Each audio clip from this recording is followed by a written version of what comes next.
Առողջապահական եւ աշխատանքի տեսչական մարմինը խստացնում է վերահսկողությունը առողջապահական ոլորտում։ Խոշորացույցի տակ են երկու հիմնական ուղղությունները՝ դեղերի շրջանառությունը եւ կոսմետոլոգիական ծառայությունները։ Վարչական տույժերի զգալի մասը ըստ տեսչական մարմնի ղեկավարի բաժին է ընկնում հենց դեղերի ոլորտին։ Արձանագրվել են ինչպես չգրանցված, այնպես էլ ժամկետանց դեղերի վաճառքի դեպքեր։ Տուգանքները խիստ են, սակայն ըստ պաշտոնյայի կարևորն արձանագրումը չէ միայն։ Տեսչական մարմինը գործն ավարտած է համարում միայն այն ժամանակ, երբ խախտմամբ հայտնաբերված դեղերը ոչնչացվում են եւ առկա է համապատասխան ակտ։ Նրա խոսքով միայն 2025 թվականին իրականացվել է ավելի քան 3600 վերահսկողական գործողություն, հարուցվել 2414 վարչական վարույթ, ընդունվել ավելի քան 2000 որոշում տույժ նշանակելու մասին։ Վարչական տույժերի մեծ մասը վերաբերում է հենց դեղերի շրջանառության խախտումներին։ Փորձագետների խոսքով Հայաստանի դեղագործական շուկան բավականին փոքր է։ Գրանցված եւ գրանցվող դեղերի քանակը նվազել է, չգրանցված դեղերի եւ դրանց ներկրման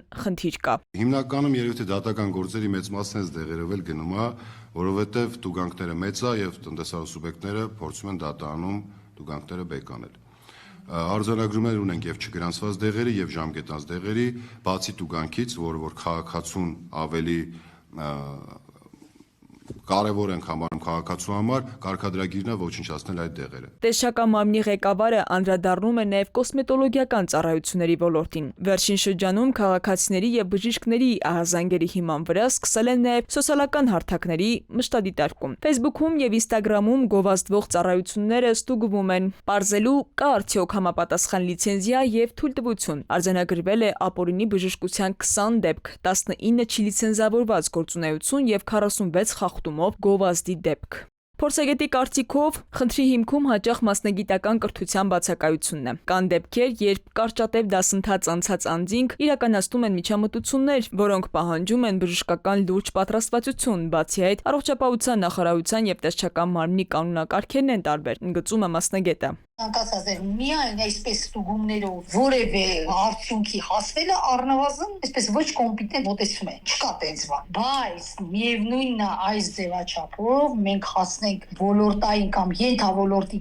ամբողջական կարգավորման, դա իրատեսական չէ։ Տեսչական մարմինը նաև արձանագրել է կեղծ դիպլոմներով աշխատելու դեպքեր, որոնց վերաբերյալ տեղեկությունները փոխանցվել են իրավապահ մարմիններին։ Ցանկացած խախտում ուղիղ վտանգի տակ է առնում մարդու առողջությունը, այն կարող է անգամ կյանք արժանալ։ Խախտումները թերևս շատ են եղել, որ տեսչականը վերցրել է խոշորացույցի տակ։ Ասում են վերահսկողության խստացման նպատակը ոչ միայն պատժելն է, այլև անվտանգ ծառայությունների ապահովումը։